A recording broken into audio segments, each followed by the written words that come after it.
ಪ್ರಧಾನಿ ನರೇಂದ್ರ ಮೋದಿ ಫ್ರಾನ್ಸ್ ಪ್ರವಾಸದಲ್ಲಿದ್ದು ಉಭಯ ದೇಶಗಳ ದ್ವಿಪಕ್ಷೀಯ ಮಾತುಕತೆ ನಡೆಸಲಿದ್ದಾರೆ.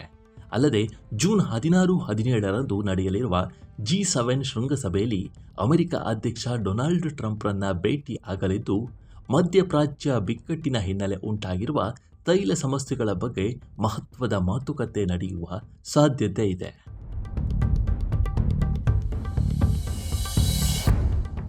ಐದು ದಿನಗಳ ಫ್ರಾನ್ಸ್ ಹಾಗೂ ಸ್ಲೋವಾಕಿಯಾ ಪ್ರವಾಸದ ಅಂಗವಾಗಿ ಪ್ರಧಾನಿ ಮೋದಿ ಅವರು ಶನಿವಾರ ಫ್ರೆಂಚ್ ಬಂದರು ನಗರಿ ನೈಸ್ ತಲುಪಿದ್ದಾರೆ.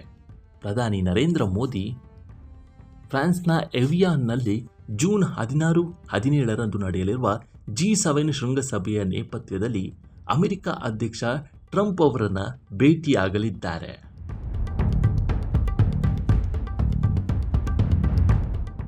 ಅಮೆರಿಕ ಸರ್ಕಾರ ಶನಿವಾರ ಭೇಟಿಯ ವಿಷಯವನ್ನು ಖಚಿತಪಡಿಸಿದೆ. ಇದು 16 ತಿಂಗಳ ಬಳಿಕ ಉಭಯ ನಾಯಕರ ಮೊದಲ ಭೇಟಿಯಾಗಿದೆ. ಈ ಹಿಂದೆ 2025ರ ಫೆಬ್ರವರಿಯಲ್ಲಿ ಮೋದಿ ಅವರು ಅಮೆರಿಕಕ್ಕೆ ಭೇಟಿ ನೀಡಿದ್ದಾಗ ಟ್ರಂಪ್ ಅವರನ್ನು ಭೇಟಿ ಆಗಿದ್ದರು.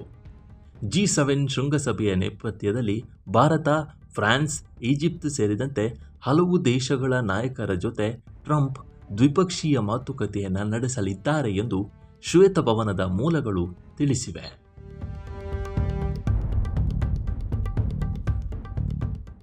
ಭಾರತ ಅಮೆರಿಕ ನಡುವೆ ದ್ವಿಪಕ್ಷೀಯ ವ್ಯಾಪಾರ ಒಪ್ಪಂದ ಅಂತಿಮ ಘಟ್ಟದಲ್ಲಿರುವ ನಡುವೆಯೇ ಈ ಭೇಟಿಯು ಕುತೂಹಲವನ್ನು ಮೂಡಿಸಿದೆ.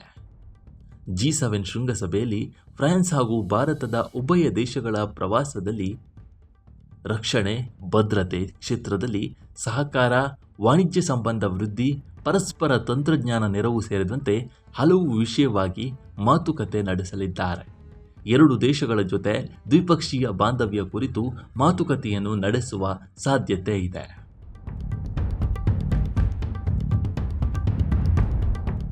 ಪ್ರಧಾನಿ ಮೋದಿ ಅವರು ಭಾನುವಾರ ಫ್ರಾನ್ಸ್ ಅಧ್ಯಕ್ಷ ಇಮ್ಯಾನ್ಯುಯಲ್ ಮ್ಯಾಕ್ರಾನ್ ಜೊತೆ ದ್ವಿಪಕ್ಷೀಯ ಮಾತುಕತೆ ನಡೆಸಿದ್ದಾರೆ.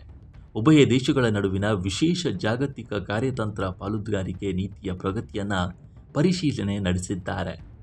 ಭಾನುವಾರ ನೈಸ್ನಲ್ಲಿ ಆಯೋಜಿಸಿರುವ ಭಾರತ ಇನೋವೇಟ್ಸ್ ಕಾರ್ಯಕ್ರಮಕ್ಕೆ ಚಾಲನೆ ನೀಡಿದ್ದಾರೆ. ಭಾರತದ ಸ್ಟಾರ್ಟ್ಅಪ್ಗಳಲ್ಲಿ ಹೂಡಿಕೆ, ಉತ್ತೇಜನ, ಉನ್ನತ ಶಿಕ್ಷಣ ವ್ಯವಸ್ಥೆಯಲ್ಲಿ ನಾವೀನ್ಯ ತಂತ್ರಜ್ಞಾನ ಅಳವಡಿಕೆಗೆ ಉತ್ತೇಜನ ನೀಡುವ ಉದ್ದೇಶದಿಂದ ಕಾರ್ಯಕ್ರಮ ಆಯೋಜಿಸಲಾಗಿತ್ತು.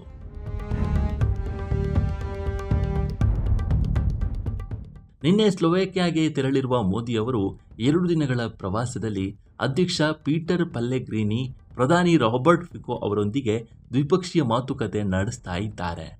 ರಕ್ಷಣೆ, ವ್ಯಾಪಾರ ಒಪ್ಪಂದ, ಕಾರ್ಯತಂತ್ರ ಪಾಲುದಾರಿಕೆ, ಸಂಬಂಧ ವೃದ್ಧಿ ಕುರಿತು ಚರ್ಚೆಯನ್ನು ನಡೆಸ್ತಾ ಇದ್ದಾರೆ.